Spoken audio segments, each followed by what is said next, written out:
His name I don't know. And one of the Simpsons came into the grocery and saw a statue of Ganesha. And he said, "What is this?" So this is our elephant god, Ganesha. And so then he asked, "Well, what were you doing? Were you in the restroom when they were giving out deities that you got stuck with this?"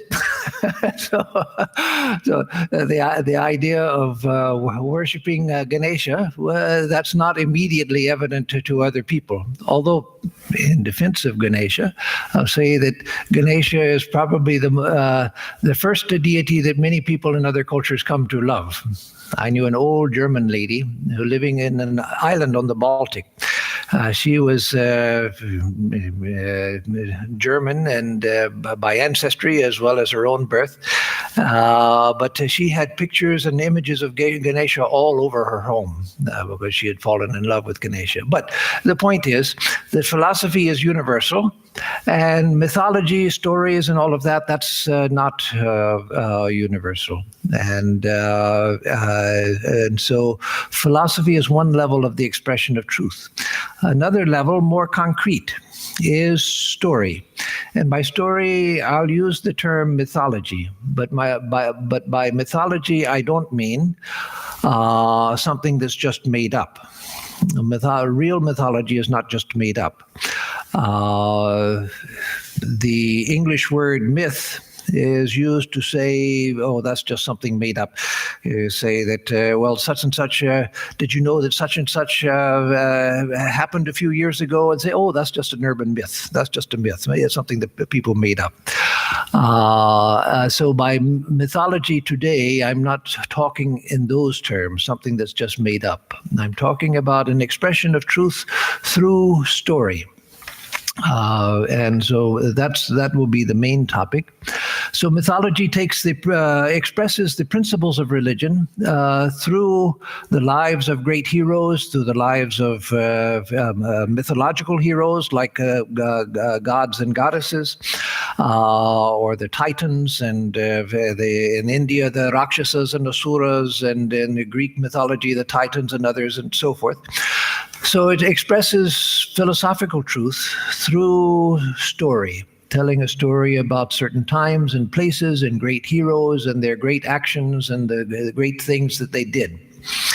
And then you come to another level of concretization where you have ritual. So ritual is truth expressed through action. Truth expressed through action. So at the highest level of abstraction, you have philosophy, which just tells these are the basic principles, which is translatable to anyone with the requisite education to understand the ideas that you're giving, just as science is. And then you have stories, and stories are cultural. You may be able to explain the cultural background so that people in other cultures can understand it. For instance, people in the West who want to can read the Ramayana and the Mahabharata and get something from it. But still, it's very cultural. Even something like the Gospel of Sri Ramakrishna, for most Westerners, it takes time to understand it because it's very cultural. The story, the tale, the parables of Sri Ramakrishna and the stories that he tells and so forth, and just the ambience of the stories. So story is colored by culture, and then you come to ritual, which again is the further concretizing of philosophy through sacred action. You have symbolic action, a way of performing things, a way of making offerings. Everything in a sacred ritual is symbolic. And so whether it's the performance of the Roman Catholic Mass or the Eastern Orthodox Mass or the Hindu puja or the rituals of other religions, you find that is philosophy expressed through action. So philosophy, mythology, ritual. An interesting thing is you find that of those three, philosophy is the most universal, but it's mythology which came first. First, you find the development of mythology. That is, the telling of stories. And there's a reason for that, which will become clearer as I go forward with the nature of story. But philosophy mythology, or the expression of stories, came first. And then came ritual, that is, expressing the meaning of the mythology in sacred action. For instance, to take a Western example, the Christian Mass, say the Roman Catholic Mass, where it's much more elaborate and more defined than Protestant services. The Roman Catholic or the Eastern Orthodox Mass. That was taking something from the story of Christ's life, the Last Supper before his crucifixion, the Last Supper and his sharing of the bread and the wine with his disciples who were seated around him at the table. And so that became ritualized into the Mass. And but it was not just the ritualizing of the Last Supper, but the essence of Christian doctrine, that is the philosophy of Christianity, was embedded into the Mass, so that when you're doing the Mass, it's not just, Christ said, here's my blood and here's my bread, and you take it and that's it. No, the essence of Christianity is embedded in the Mass, so that when you go to Mass, the truth of Christianity is conveyed through the ritual, not just, wasn't it nice that Christ shared the wine and the bread with people? No, it's not just sitting around a table and having a wafer and drinking a little sip of wine. It's the truth of Christianity conveyed through the ritual. And so first comes mythology. And again, by mythology, as I will explain, I'll come back to this, I mean even the story of Christianity, where a Christian might object, well, that's not mythology, that's history. That doesn't matter.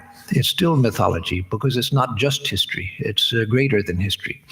So first comes the myth, then comes the ritual, and then later comes philosophy. But philosophy comes so much later that in many religious traditions, you still don't really have philosophy as philosophy. That's why we call it theology. That is, theology takes the story in the sacred text, whether it's the Torah or the Bible or the Quran or the Tripitaka or the Guru Granth Sahib, etc. It takes the story in the text and explains it in rational terms, but it's based on the story.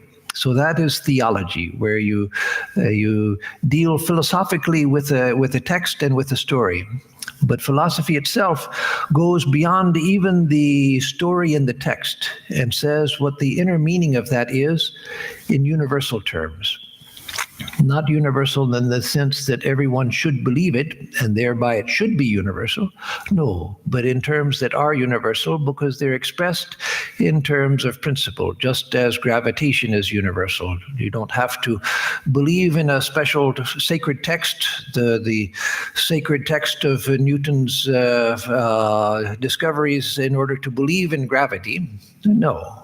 It's telling you why it is that when you sit in the chair, you don't float up into the air. Why it is that the moon continues to circle around the Earth instead of falling to the Earth or moving out into space. So it's a principle. And so philosophy is that which tells the principles which are true to experience, and true to experience no matter what culture you're in. So again, philosophy is the highest abstraction.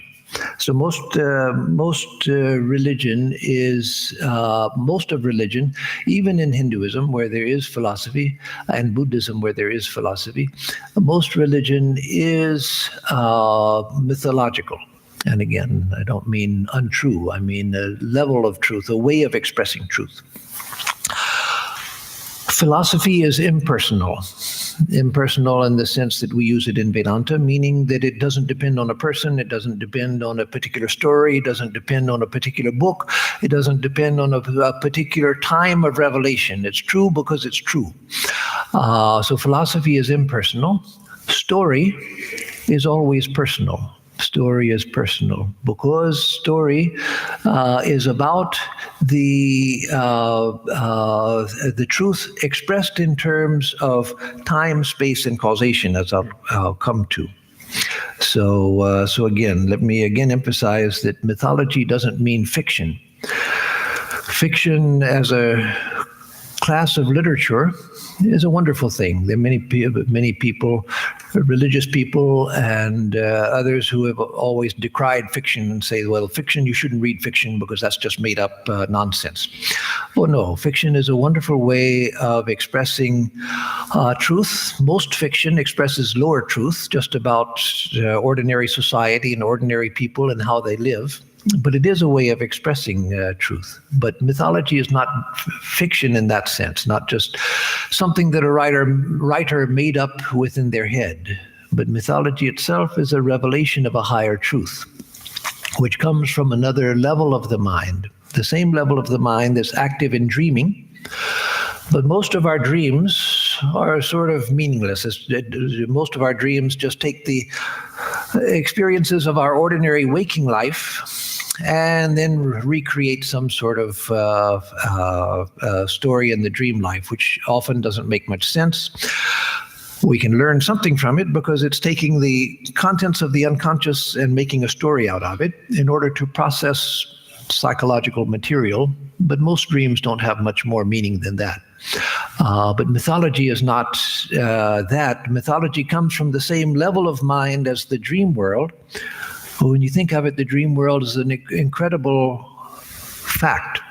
That's why in the Vedanta tradition, the content of dreams is not of interest was not of interest to the ancient sages of Vedanta.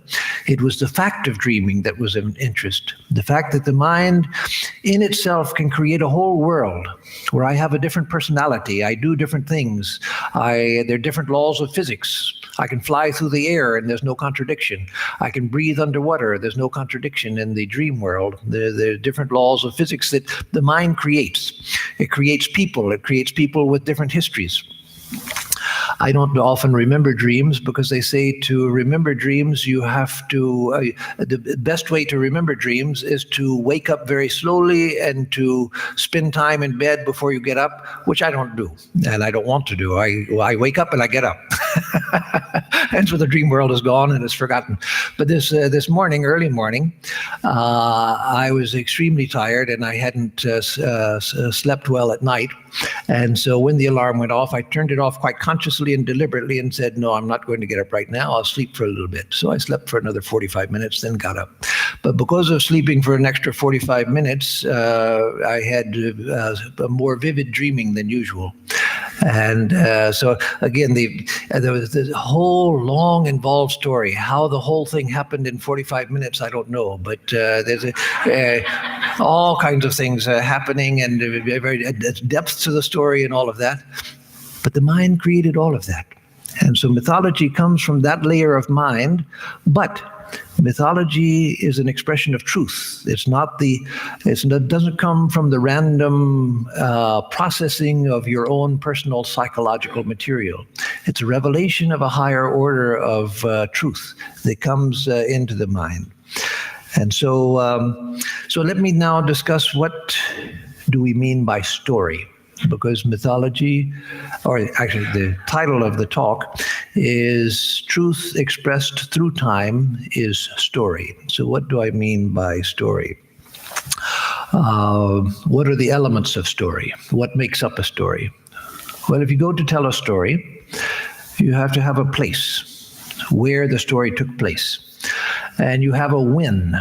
Where and when. When did it take place? At what time did the story take place? And then you have the process of time. First this happened, and then this happened, and then that happened. There's action through time.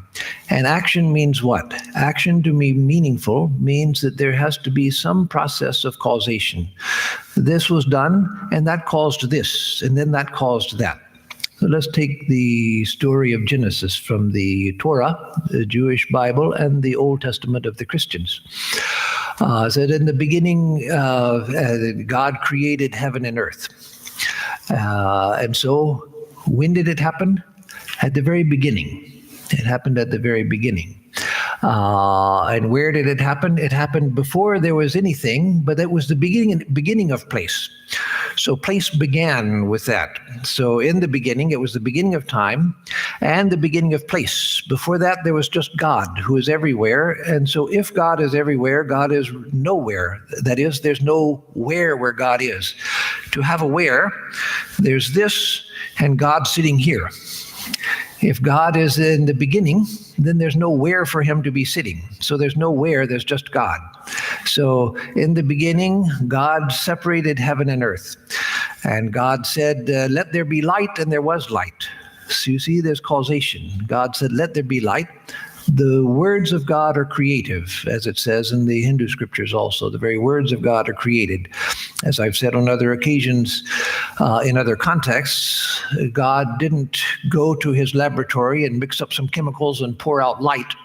No, he said, let there be light, and there was light. Because the word of God, which means the thought of God, because thought is expressed in word. The word of God is creative. And so let there be light, and there was light. And so on. So that's a story. You have to have a time when it takes place. You have a place where it takes place. You have causation. This led to this, led to this, led to this, led to this, led, etc. And you have action. But that action has to be meaningful action. Again, in dreams, sometimes you have all kinds of crazy things going on. Sometimes we, like this morning, I didn't tell and I don't even remember now. When I woke up, I remembered it, but I don't remember, I have no memory now of what it was. That's gone with the activities of the morning. But when I woke up, it was a very detailed and sequence of events that took place in the dream. But oftentimes we have dreams where we wake up and think, my God, that was crazy. What in the world was going on in my head? Just all of this jumble of things that were happening. But a story has to have a meaningful action. This led to this because of this. And meaningful action means, again, that there is a causal progression. So time, space, causation. So in story, especially in mythological story, that is, story which is expressing spiritual truth, higher truth. You have things like in the mythologies of the world, how did the world come to be? How did the world come to be? From where did our tradition come? How did our tradition come to be? So in the Hindus, we have one idea of the coming of the tradition, that God gave the Vedas to Brahma, Brahma gave it to the first rishis, and the rishis passed down the tradition, etc., to present time. In the Abrahamic traditions, you have God who created the Garden of Eden, and then Adam and Eve, the first human beings. They were the first followers of God's tradition. And then you have Abraham, and then later comes Moses, and then the prophets. And for Christianity, then comes Jesus, and for Muslims, then comes Muhammad, etc. And so you have this is how our tradition came to be, whether it's Jewish or Christian or Islamic tradition. This is how our tradition came to be. Even questions like, how did we get our language? And so in the Bible, you have the story of the Tower of Babel, and how it was that according to the texts, if humanity was all created at one point in time and they all had the same language, then how did you get different languages? So how did we get language? And of course, in the Indian tradition, in the Hindu tradition, you have even things like where did mathematics come from? Where did grammar come from? Grammar came from Shiva dancing and playing his damaru, the double-headed drum. And so when he plays his damaru, with the two balls hitting the two heads of the drum, then out of that came the 14 Maheshwara Sutrani, the 14 sutras of Shiva. And out of that came the grammar of Sanskrit.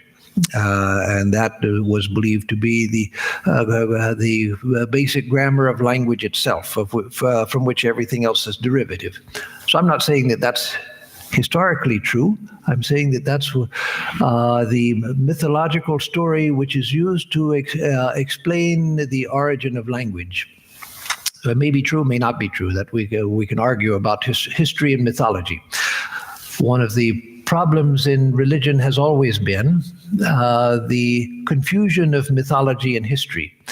And that confusion has created tremendous problems through history, but especially in the present day, because we often fight over interpretations of history and mythology. And every tradition tends to think, my tradition is historical and yours is mythological, meaning made up. Well, no, all of our traditions are mythological. And all of our traditions contain history as well. But history and, well, for instance, the story of the creation given in Genesis, in the Torah or the Old Testament, there the story of creation, if you take it as history, then is contradicted by the whole scientific record. That the world was created in 6 days according to this process. Well, no, that can't stand in the light of scientific research. And history is also objective as science is objective. But that doesn't mean that the story was therefore wrong. No, it wasn't meant to be an expression of history. It was meant to express the truth of first causes and where all of this came from. The process has symbolic value, but it's not history. And so the confusion of mythology and history is one of the sources of great confusion. That's why so many people don't accept evolution. Evolution, as taught by Darwin, even many secular biologists say that Darwinian principles don't explain the record. But that doesn't mean that there's not some kind of evolution. It just means that Darwinian principles of survival of the fittest and random mutation, that's not enough to explain what we find now and in the fossilized record. But it doesn't mean that there was not some sort of evolution over millions and millions of years, hundreds of millions of years. And so, again, the confusing of history and mythology is one of the causes of a lot of trouble in religion. So again, religious story, mythology, seeks to explain the origin of the universe, the origin of human society, the meaning of history. There's history, which we can get from the historical record through study and through analysis and through looking at ancient texts and looking at the archaeological record and so forth. But that doesn't give the meaning of history. The meaning of history that religion claims to reveal the meaning of history. So story is universal. This is a very important point, that story is universal. Even in communism, that is Marxism, or Leninism or Marxism or Trotskyism, the various forms of communism as we know it today, which claim to be non-religious, atheist systems, but they themselves have their own story. The whole idea of the dialectic of history, that you have a thesis in history, that is a certain position, a certain intellectual position. It may not be conscious, but there is, if you look through the historical record and the development of society and so forth, you see that people had a certain idea. And then that leads to the antithesis. That is, an idea leads to its opposite. And then people follow that. And then you find a conflict between the synthesis and the antithesis. And that leads to or the thesis and the antithesis. That leads to a synthesis. That is a resolution of the conflict between the two. But that becomes itself a thesis. And then that produces an antithesis. And then that requires a new synthesis. And so that you find the logic of history in Marxism. It's all about story.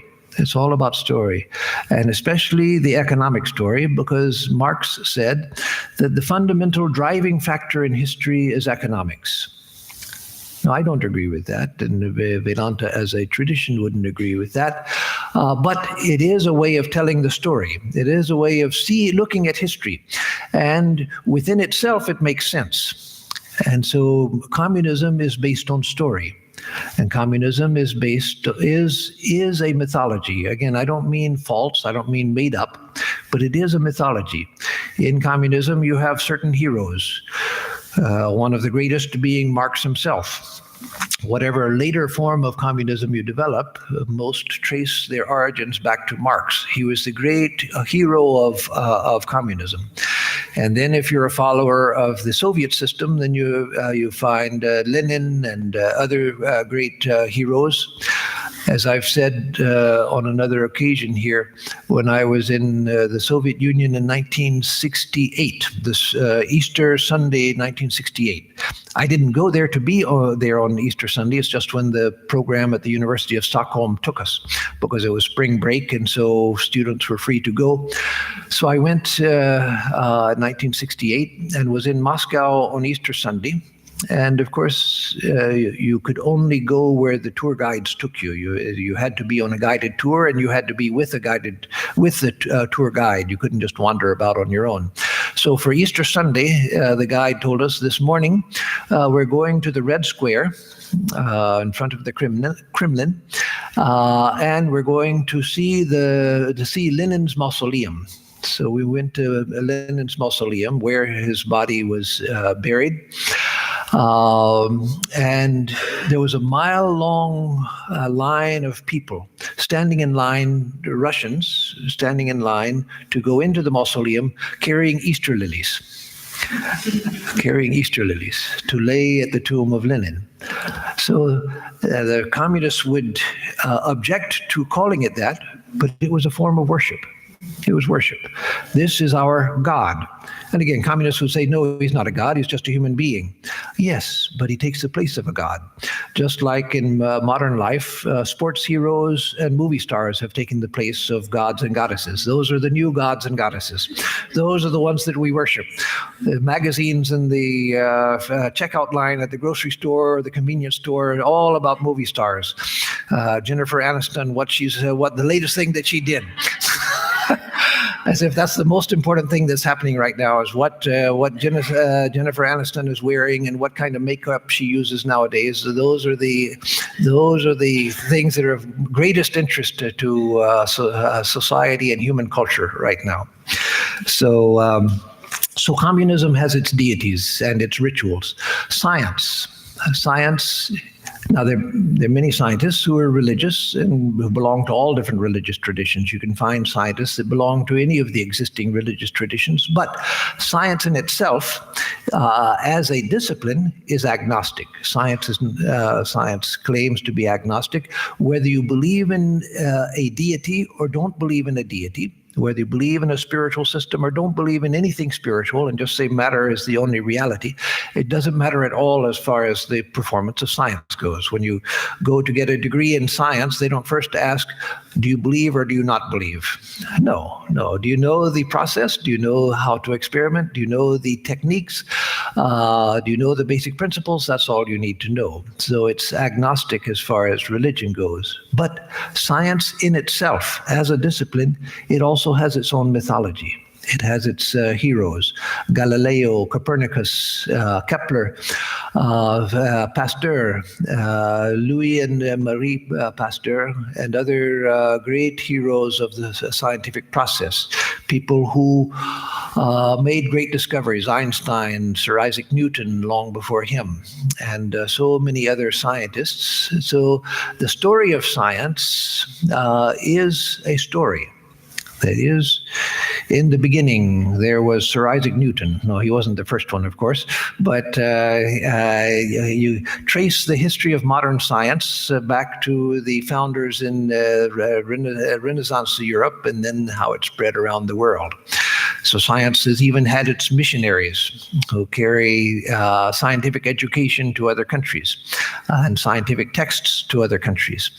And it has its own value system, just as religion has the Ten Commandments and the other moral systems of different religions. So science has its. You have to develop a dispassionate state of mind. You have to be able to look objectively at the facts and value facts as facts and not allow your personal opinions to come into the judgment of the facts. But you have to do all scientists follow that? No. Science is full of superstition. It's full of competition. It's full of people trying to put other scientists down because they're getting in the way of their career and all kinds of things. But science itself says that these are the values which we promote. This is the state of mind that you need to have in order to practice science. These are the great heroes of science. These are the imposters who tried to fool people by their false theories and so forth. These are the heretics. These are the saints of science. And so science has its story as well. Evolution, which I mentioned before. And again, I don't doubt that some form of evolution is there. It's in the physical record. It's visible. But scientists and even those scientists who claim to be atheists, who say that I only believe in physical matter, that's the only reality. I know there's no such thing as God, there's no such thing as soul, just what we can see, hear, feel, touch, measure, that's all that exists. You find those very scientists talking about evolution as if it were a thing. They've personalized it. They've turned it into a story. That is, they'll say evolution, the purpose of evolution is to, it wants greater and greater complexity. That I read a book once about the intelligence of dogs written by such a scientist who didn't believe in anything spiritual, anything religious, anything about soul or God or anything, just purely material facts. It said the dog wags its tail and is friendly towards human beings for the evolutionary purpose of getting taken care of. And that has served the evolutionary purpose very well. No dog has ever done anything for an evolutionary purpose.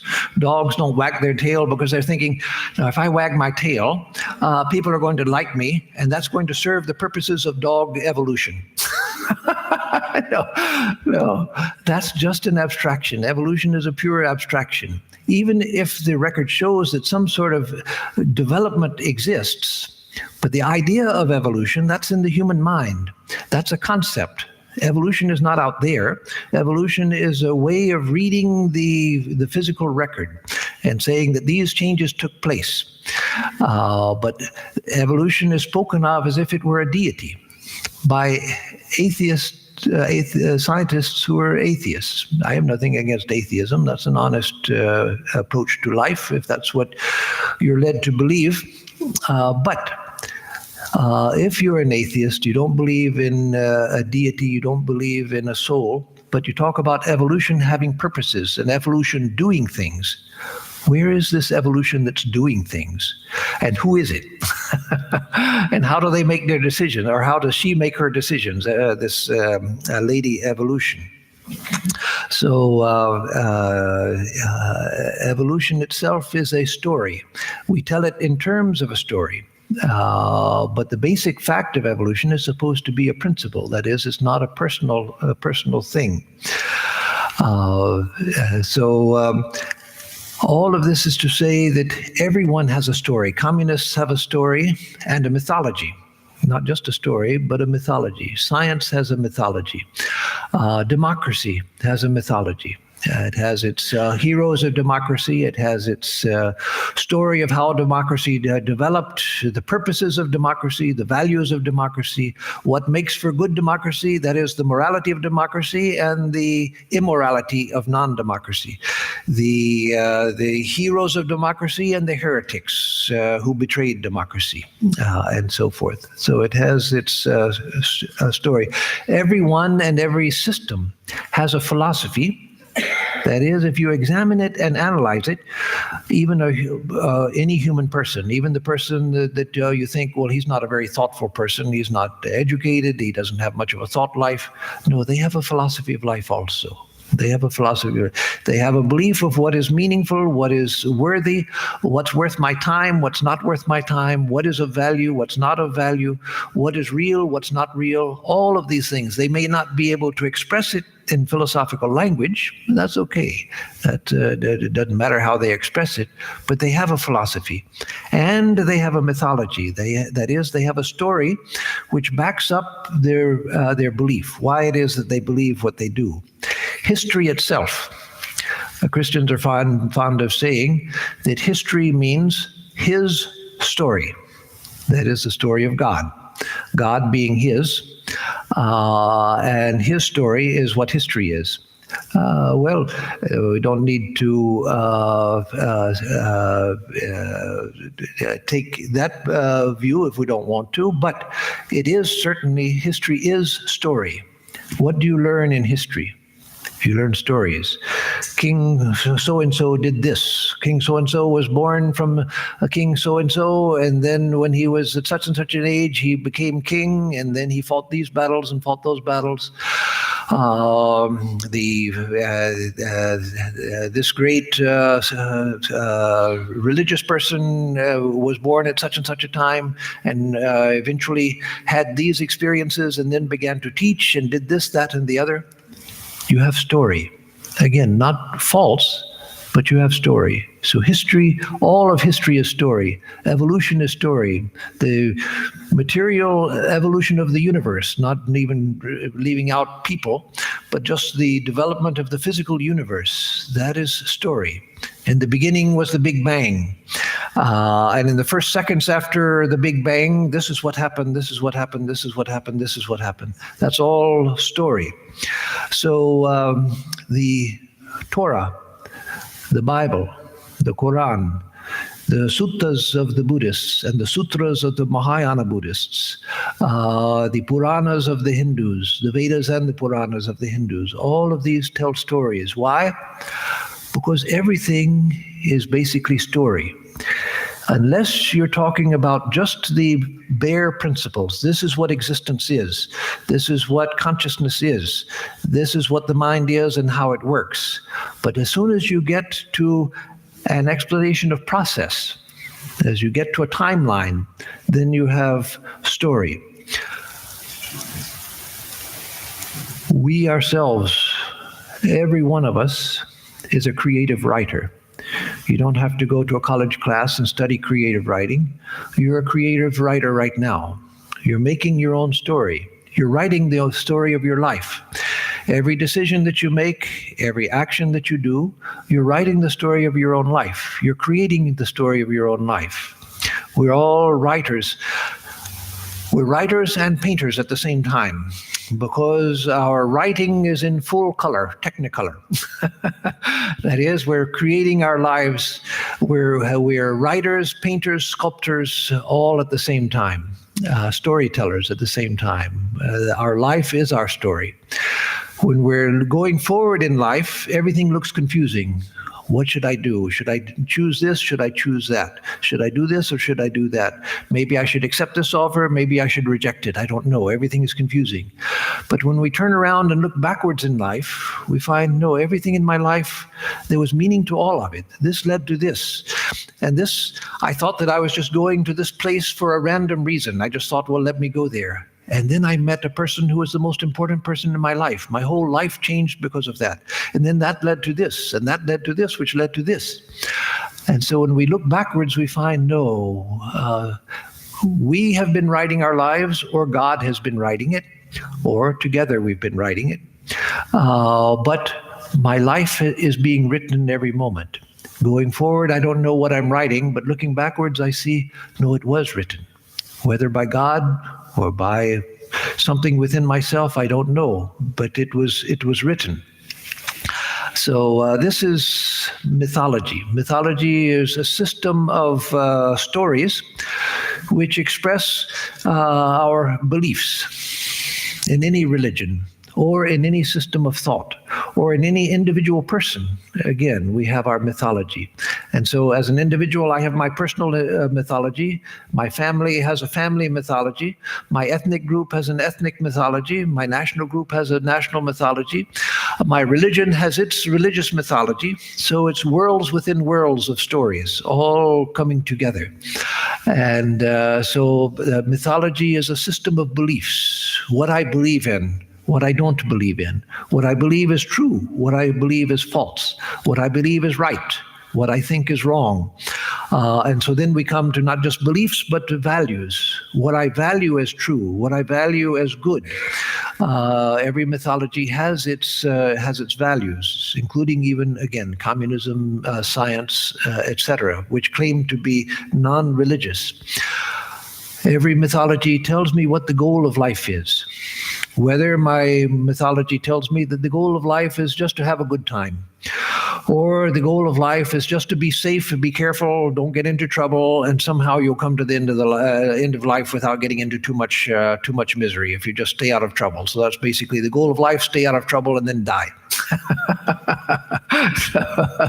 Not much of a goal, but that's the goal for some people. Just play it safe, and don't ask any questions. Don't buck the system, and just somehow get through. Because if you don't, you're going to be in big trouble. And so the goals of life, the lessons on how we should live, mythology tells us that, how we should live, the origins of my life. And all of us have origin stories, even if we're not philosophical or religious. We have some idea, maybe not of the origin of the world. We don't think about such big things, but my origin, the origin of my life, etc., and why I am the way that I am. I have explanations for what caused the circumstances of my life, whether I think that God did it to me, or my parents did it to me, or society did it to me, or whatever it is. I have an idea of the origins of life. And so in a religious mythology, you have, again, in the beginning, God created heaven and earth. Or in the Hindu scriptures and the Vedas, we have many, many different stories of creation, which helped to relativize mythology so that you realize that mythology is not a historical expression of truth, of what happened in the actual physical world. It's a way of telling a story about higher things, about higher meaning and so forth. So you have like the story of Prajapati, the grandfather, that is God, who thought, Ekoham, I am one, meaning I'm alone. I alone exists. Bahusyam, I wish to become many. Prajayeya, let me manifest myself forth in various forms. So I'm one, alone. I wish to become many. So let me increase. Let me multiply. Prajayeya. And so then the story in the Rig Veda about the cosmic Purusha. The cosmic Purusha who was one, but then out of different parts of the cosmic Purusha's body, different parts of this cosmos were made through the sacrifice of the cosmic Purusha. Or you have the dance of Shiva. And Shiva dances, and creation comes into being. And so that's why at the CERN laboratory in Switzerland, the what do you call it? This yes, a super collider. There's another term I was thinking of, but it is a super collider in CERN in Switzerland. They have a large dancing Shiva, Nataraja, the dancing Shiva, there, because they found that that was a beautiful expression of what modern physics sees as the constant activity, the dance of this universe, that all of the dancing cosmic particles, the subatomic particles, which are in constant dance, constant flux. And so Shiva begins to dance and this universe comes into being, and then Shiva sits for meditation and everything collapses back into the seed state, into the transcendent state. And then again he wakes up and begins to dance and the whole universe of activity comes into being. So all of these different stories of how this universe came. So is mythology true? Is mythology true? Was Krishna, first of all, did Krishna exist? Did he live? And if he lived, was he blue? Was he blue like the sky? Well, We've never seen somebody the color of blue that Krishna is supposed to have been. And Rama was supposed to have been green. Now, most people in India think that Rama was blue because in Indian languages there's often not a word for green.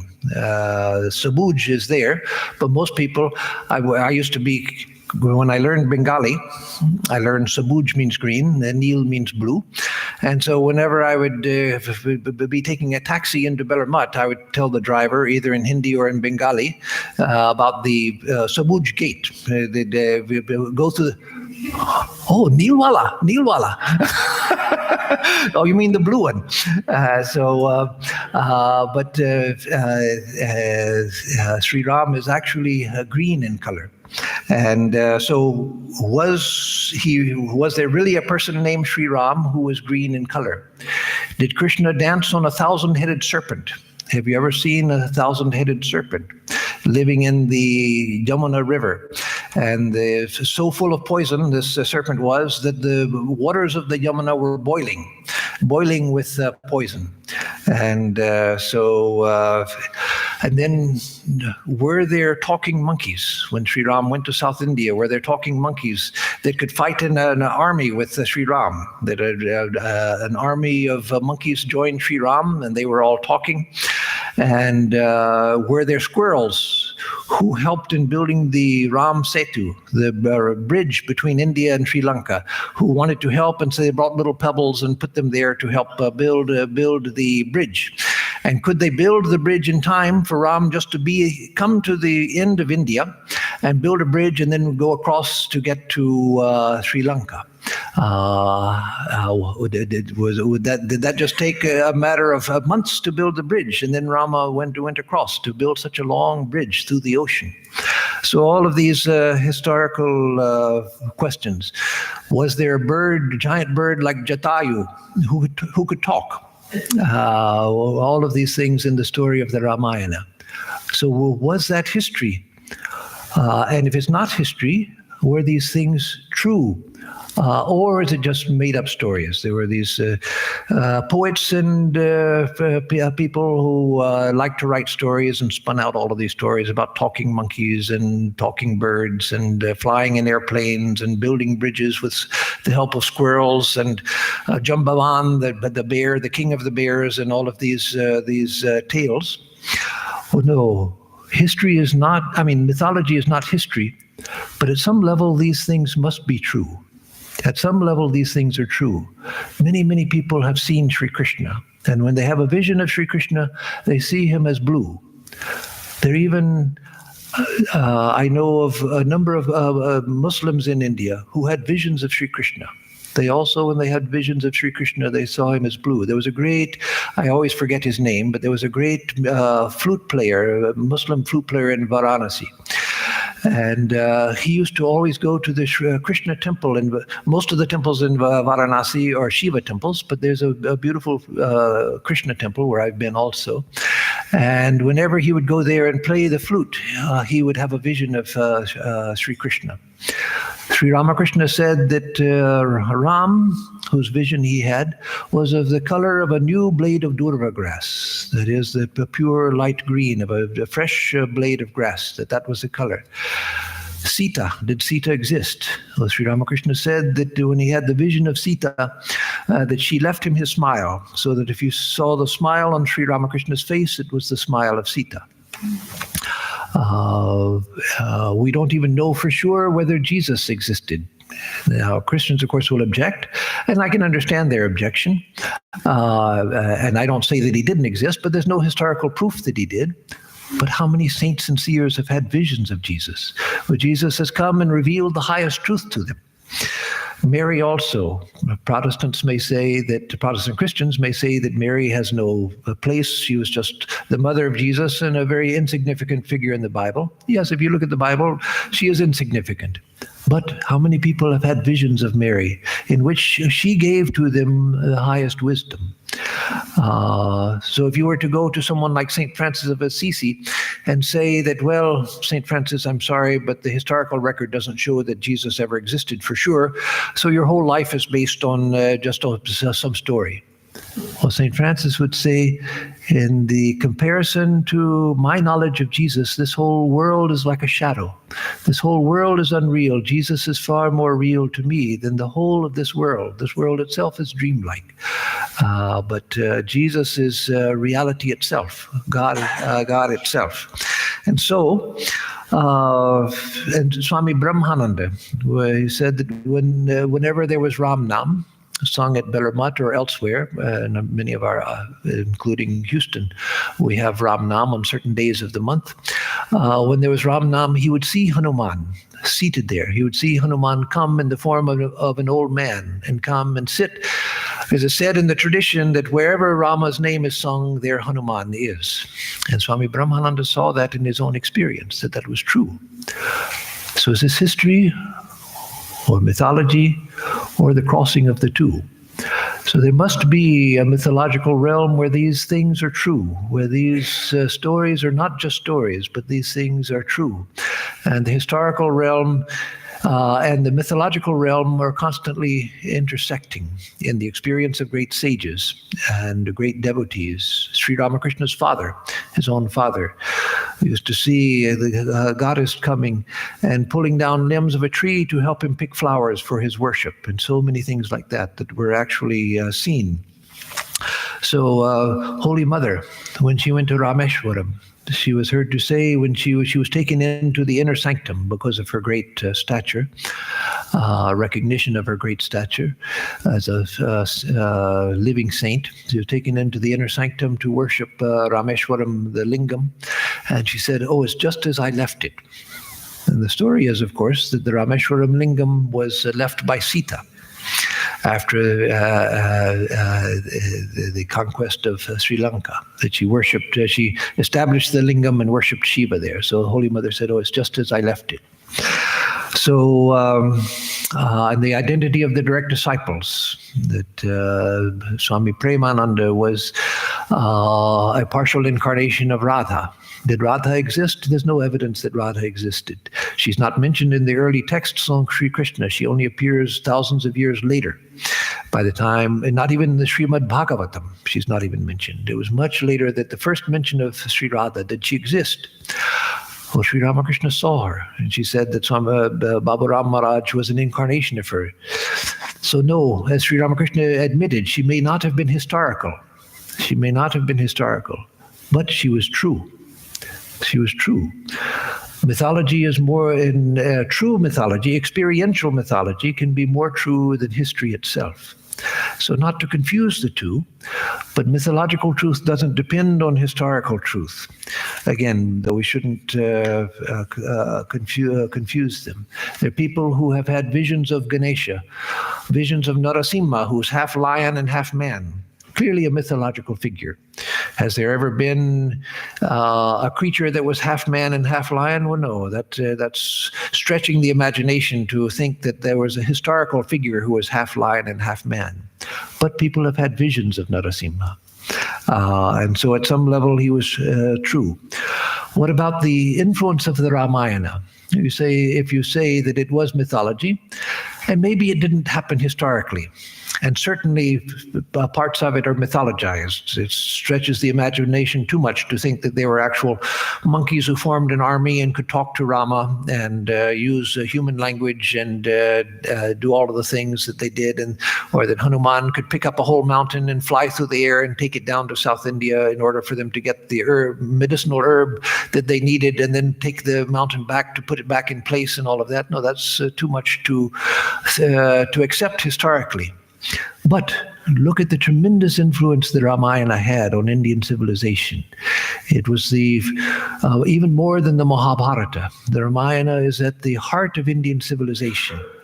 And what did it do? It provided India with ideals, living ideals. Again, if it were just a made-up story, like Charles Dickens writing a story, but beautiful stories, or Shakespeare writing a wonderful play, beautiful plays, part of the great heritage of human literature, greater than just English literature, great heritage of world literature. But they didn't do that. Shakespeare, yes, influenced the English language. and influenced certain ideas in English. We still have expressions we use that are taken from Shakespeare. But the Ramayana and similar stories from other religious traditions around the world, that created a whole civilization. It gave ideals, it gave values, it established relationships. What is a husband to be like? What is a wife to be like? What is a child to be like? What is an older brother to be like? What is a younger brother to be like?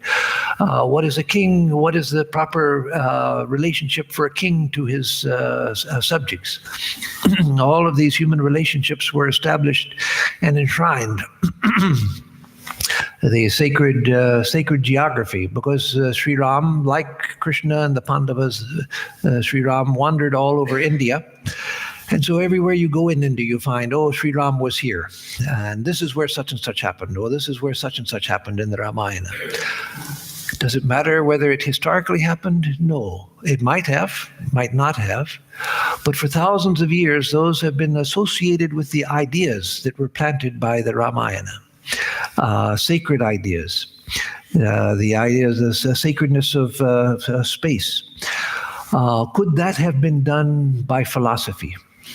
If you just had expressions of, well, this is the nature of existence, this is the nature of consciousness, this is the nature, the essence of the human being, this is the nature of divine reality, this is the relationship between the human soul and the divine being.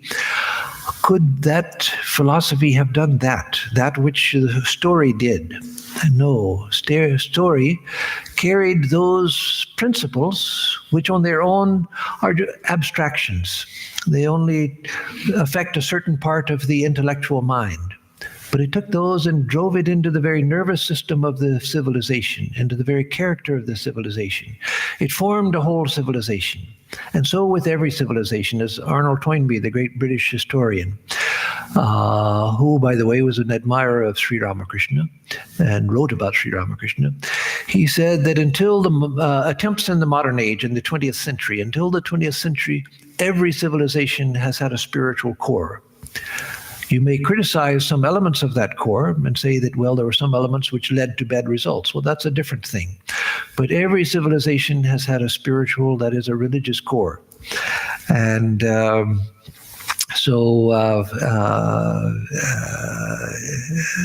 that is the value of story.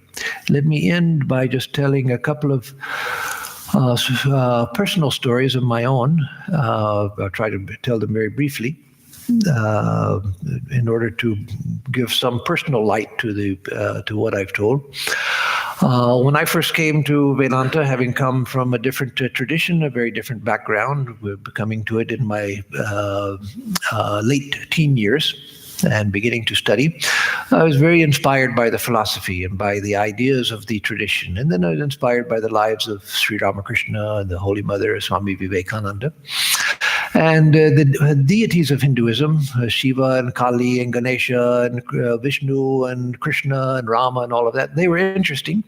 I admired them, but they didn't have any effect on me.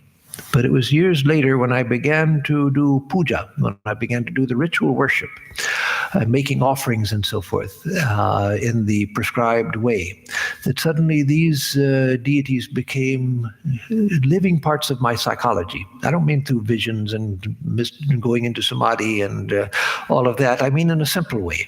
In a simple way, they became part of my inner life, part of my mental landscape. They became realities in my mental landscape. So at one point after that had begun to happen, I went to visit a Catholic monastery. In Southern California, we used to have, and they still have, 2 weeks of vacation every year, which those of us who are a little intelligent about it usually stretch into a full month. There are ways of stretching the boundaries until you get a month out of it. But one year, as 1986, I went to Snowmass, Colorado, where there's St. Benedict's Abbey in Snowmass, Colorado, a Trappist monastery. I'd heard about it, and I knew the Trappists, having visited before I even joined the order, but another Trappist monastery in Georgia. But I went to this Trappist monastery, and because I was a monk, a Hindu monk, but they were liberal, and they allowed me to stay in the monastery. Usually, if you're a visitor, even a Catholic priest usually stays in the guest house. But I wasn't put in the guest house. I was put in the monastery with the monks for 2 weeks. And so I followed their routine. I'd get up early in the morning. We'd go to the chapel for early morning meditation at something like 4 o'clock in the morning. Then we'd chant the Psalms, and then have some silent meditation and say various prayers, and go through the whole day's routine. I would go through, including the work that they would do. I would work with them also.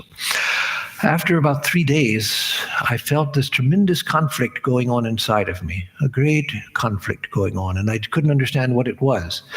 But I knew it was much deeper than the surface mind. I knew there was something critical going on inside the mind, but in the deep layers, a deep level of the mind, but I couldn't understand it. And I kept trying to introspect, trying to figure out what's going on. Why am I feeling such tension, like a war is going on inside of me? Well, to make a long story short, I finally realized, after another day of analyzing and trying to go inside and figure out what's going on, I realized that there were two mythological worlds that were colliding. By this time, the Hindu mythological world had become my own. I was brought up a Christian, Protestant Christian, but by this time the Hindu mythological world and all of its values had become my own. And by following the routine in the Christian monastery, a Christian monastery is like any monastery of any tradition, it's a very intentional community where the people are dedicated to a particular way of life and a particular view of the universe. And so that was being reinforced at every step of the day through prayers, through chanting, through meditations, through songs, etc., readings from the Bible and so forth. And the first I realized what was going on was in the early morning chanting of the Psalms. And the Psalms, many of the Psalms are very beautiful, but many of them deal with, O Lord, smite down my enemies, destroy those who wish to destroy me. And these sort of strong, there's Psalms like the 23rd Psalm, which are purely spiritual. There are others where it's all about smiting of enemies and so forth.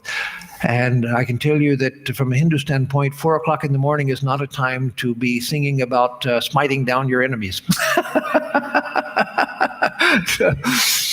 So it was there that I first realized that no, there's a mythological battle going on, that my mythological universe has become quite different from the mythological world that they are inhabiting, and that is being constantly, I'm trying to join in and do everything from a standpoint of recognizing the truth of all religions, as we do. All religions are basically true. So appreciating that, trying to join in, but I realized, no, I have to step back a step, recognize that, yes, this is good. What they're doing is good. I recognize the value of it for them. But at least at this point in my life, I have to step back and realize that, no, that's going in a different direction from the direction of my own mythological universe, which has a very different view of time and space, a very different view of history, a very different view of the soul, where all day we're talking there in the monastery, we're talking about the sinfulness of the soul and forgive me for my sins and forgive me, I'm unworthy to be in your sight and all of that. And in Hinduism, we're taught that the divinity of the soul, the innate purity of the soul, that yes, we do wrong things, but that's because of ignorance, not because we are by nature bad. And so there was this conflict of values. So then I realized that no, the mythological world is real. It's real. That these have tangible effects in our lives. So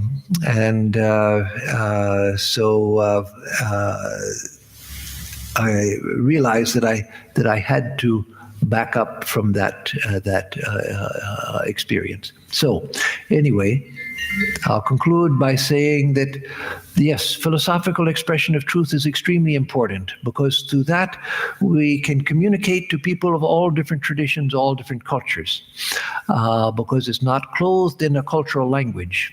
Story because it takes the help of time, place, image, culture, so forth. It is culturally colored. But within a particular culture, story has great importance because it can express ideas in a deep way that gets into your nervous system that just ideas usually don't.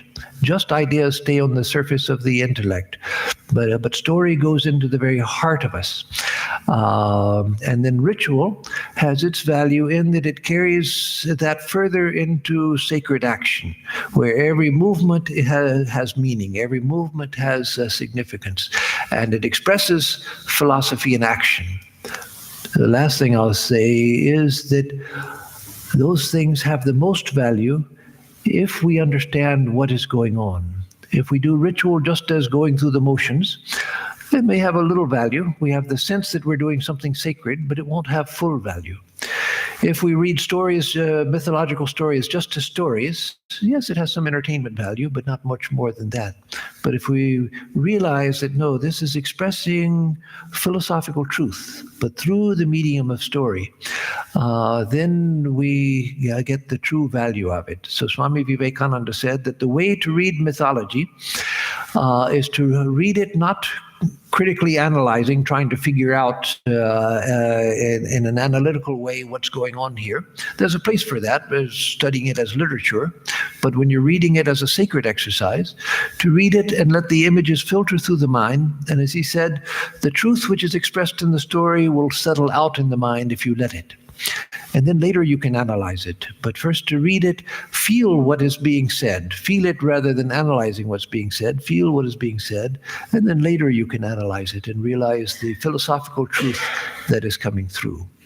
So with that, I will conclude. And as too often happens, I've gone over time. That's part of the story of my life. So I won't ask for questions because it's already over time. So let me give a closing chant and then I'll give announcements. Om madhuvatarithayate madhuksharanti sindhavaha madhvirna santoshadhihi madhunaktamutoshasi madhumatparthivagum rajaha madhudyaurastu nafpita madhumandho vanaspatir madhumagumastu suryaha madhvirgavo bhavantunaha. Om madhu, om madhu, om madhu. For us who seek the truth, and for all living beings, may the winds blow sweetly. May the herbs yield us sweetness. May the rivers flow sweetly. Sweet be the night and the break of day. Sweet be the very dust of the earth. May the heavens pour down sweetness upon us. May the trees, lords of the forest, bear us sweetness. May the sun shed its sweetness upon us. May all the directions pour forth sweetness. Om, sweetness, sweetness, sweetness.